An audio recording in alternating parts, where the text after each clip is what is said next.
میری بہن کی شادی کو کئی سال ہو چکے ہیں، لیکن میں کبھی اس کے گھر نہیں گیا۔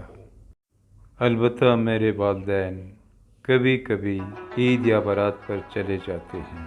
ایک دن میں اپنے کمرے میں بیٹھا ہوا تھا کہ میری بیوی کمرے میں آئی اور مجھ سے کہنے لگی، سنو، میری باتوں کا برا مت منانا، لیکن یہ حقیقت ہے کہ تمہاری بہن جب بھی یہاں آتی ہے تو اس کے بچے سارے گھر کا ستیہ ناش کر دیتے ہیں، خرچہ بھی دگنا ہو جاتا ہے، اور تمہاری ماں بھی گھر سے کئی ایک چیزیں چھپکے سے اسے دے دیتی ہیں، جبکہ گھر کا خرچہ پہلے ہی سے نہیں سنبھالا جاتا۔ بیوی کی باتوں میں وزن تھا، کیونکہ بوجھ تو واقعی میرے کندھوں پر تھا، اور میں جانتا تھا کہ مہینے بھر کتنے جتن مجھے کرنے پڑتے ہیں، تب کہیں مشکل سے گھر کا خرچہ پورا ہوتا ہے۔ مجھے واقعی ماں جی پر غصہ آیا، کیونکہ ماں جی کو پتہ تھا کہ میں کتنی مشکل سے خرچہ اور بچوں کی ضروریات پوری کرتا ہوں۔ کچھ دن گزرے ہوں گے کہ ایک دن میری بہن ہمارے گھر آئی۔ آتے ہی اس کے بچے گھر کے اندر اچھل کود کرنے لگے۔ ایک بچے نے دوڑتے ہوئے ٹی وی کے ریموٹ پر پاؤں رکھا اور اسے توڑ ڈالا۔ مجھے سخت غصہ آیا اور اسے ڈانٹنا شروع کر دیا۔ میں فوراً اماں کے پاس گیا اور اس سے کہا کہ میری بہن سے کہو کہ وہ یہاں صرف عید کے دن آیا کرے، ہمیں اس کے آنے سے بہت زیادہ تکلیف ہوتی ہے۔ والدہ میری باتیں سن رہی تھیں، لیکن منہ سے کچھ نہیں کہہ رہی تھی۔ میں نے اور بھی تھوڑی سی آواز بلند کی، اماں، ایک تو یہ یہاں کھاتے پیتے ہیں، اوپر سے اپنے گھر کا سامان بھی آپ ان کو دے دیتی ہیں، آپ کو ہم پر کوئی رحم نہیں آتا؟ مجھے یہ طریقہ بالکل پسند نہیں۔ میری ماں سر جھکائے زمین کی طرف خاموشی سے دیکھ رہی تھی، اور کبھی کبھار ڈبڈباتی آنکھوں سے میری طرف نظریں اٹھا کر دیکھتی اور پھر سے اپنی نظریں نیچے کر دیتی، لیکن مجھ سے اس نے کچھ بھی نہیں کہا۔ شاید اس کو معلوم تھا کہ بیٹے جب شادی کرتے ہیں وہ اپنے والدین کو بھی بھول جاتے ہیں۔ شاید وہ یہ سوچ رہی تھی کہ آج بہن کا کہہ رہا ہے، کل مجھے بھی کہہ سکتا ہے، اسی لیے وہ خاموش تھی۔ میری بہن کی بے بسی نے اسے بالکل خاموش کر دیا تھا۔ میری بہن دوسرے کمرے میں میری باتیں سن رہی تھی۔ اس نے مجھے کچھ نہیں کہا، نہ کسی اور کو کچھ بتایا۔ دوپہر 4 بجے بہن نے اپنے بچے تیار کروائے تھے۔ وہ میرے پاس آئی اور انجان بنتے ہوئے کہا، بھائی، مجھے ذرا اڈے تک چھوڑ دینا۔ میں نے مروتاً کہہ دیا، کیا جلدی ہے، کچھ دن رہ جاتی، بعد میں چلی جاتی۔ اس نے کہا، نہیں بھیا، بچوں کی چھٹیاں ختم ہو گئی ہیں اور گھر میں بھی بہت سارا کام رہتا ہے، اس لیے چلی جاؤں گی۔ کچھ عرصے کے بعد ہم دونوں بھائیوں نے اپنی والد کی زمین اور بقایا ورثہ آپس میں تقسیم کر دیا۔ میری والدہ نے میری بہن کو بھی بلا رکھا تھا۔ میری والدہ نے اصرار کیا کہ آپ لوگ مجھے نہیں، لیکن اپنی اکلوتی بہن کو تو کچھ حصہ دے دیں، لیکن ہم نے اس کے حصے سے یکسر انکار کر دیا اور کہا کہ کوئی حق نہیں بنتا بہن کا۔ میں نے کہا، بہن کی شادی پر حسب توفیق خرچہ کر دیا ہے ہم نے، اور کیا چاہیے اسے، ہٹا کٹا شوہر تو ہے اس کا، ان کے پاس سب کچھ ہے خدا کا۔ پیچھے سے بیوی نے لقمہ دیا، اسے حصہ دیں گے تو ہمارے بچوں کو کیا ملے گا؟ اس نے میری بہن کو برا بھلا بھی کہا، لیکن بہن خاموش بیٹھی رہی۔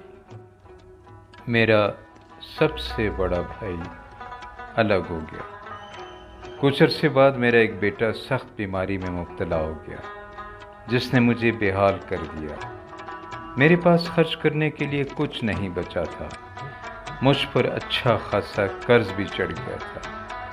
گھر میں کھانے پینے اور دیگر اخراجات کے لیے بھی پریشان تھا میں کہ اب میں کیا کروں۔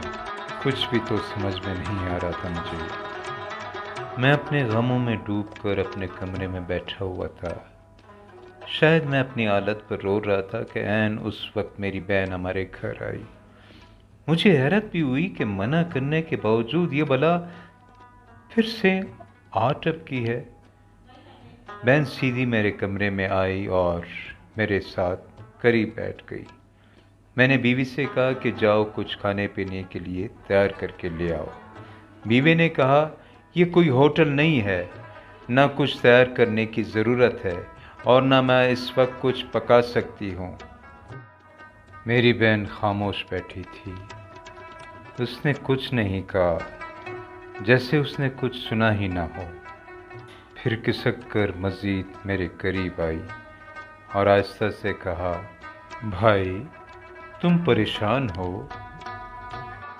اس نے میرے سر پر ہاتھ رکھا اور دھیمے لہجے میں مجھ سے کہنے لگی، بھائی میں تمہاری بڑی بہن ہوں، میں نے اپنی باہوں میں تم کو پالا پوسا ہے۔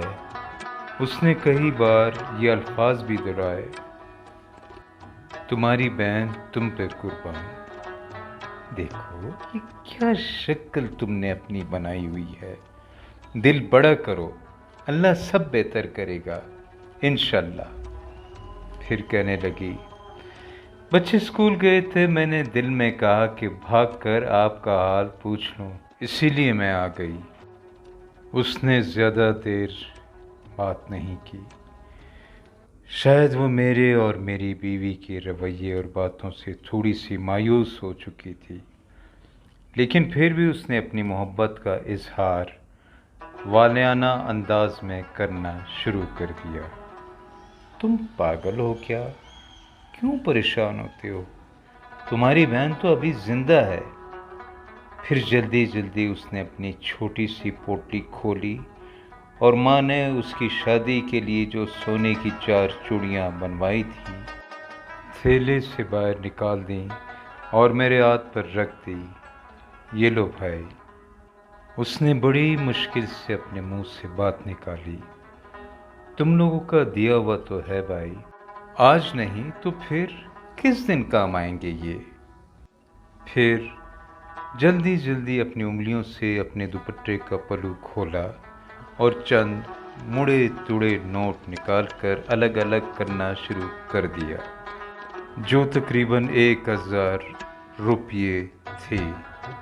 سارے ملا کر میری جیب میں ٹھونسنے لگی۔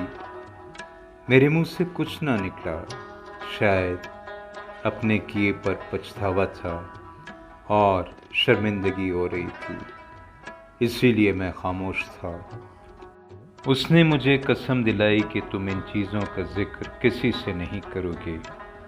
پھر پیار سے میری پیشانی کا بوسہ لیا، ایک دم اٹھی، جیسے اس سے کچھ یاد آیا ہو۔ شاید وہ میری اماں سے گفتگو کو یاد کر کے روئی تھی۔ وہ آنکھوں میں آنسو لیے نکلنا چاہتی تھی، شاید وہ اپنے آنسو مجھ سے چھپانا چاہتی تھی، اسی لیے اس نے جلدی جلدی اپنے چپل پہننے شروع کر دیے۔ پہلی بار میں نے اس کو غور سے دیکھا کہ اس کی پلاسٹک کی چپل تھی، وہ بھی 3-4 جگہوں سے پھٹی ہوئی تھی اور بہن نے خود سوئی دھاگے سے سلی تھی۔ اس کے دونوں پاؤں کی ایڑیاں بھی پھٹی ہوئی تھی اور سر پر وہی پرانی میلی کچیلی چادر جو کئی جگہ سے پھٹی ہوئی تھی اوڑھ لی اور پیچھے دیکھے بغیر گھر سے نکل گئی۔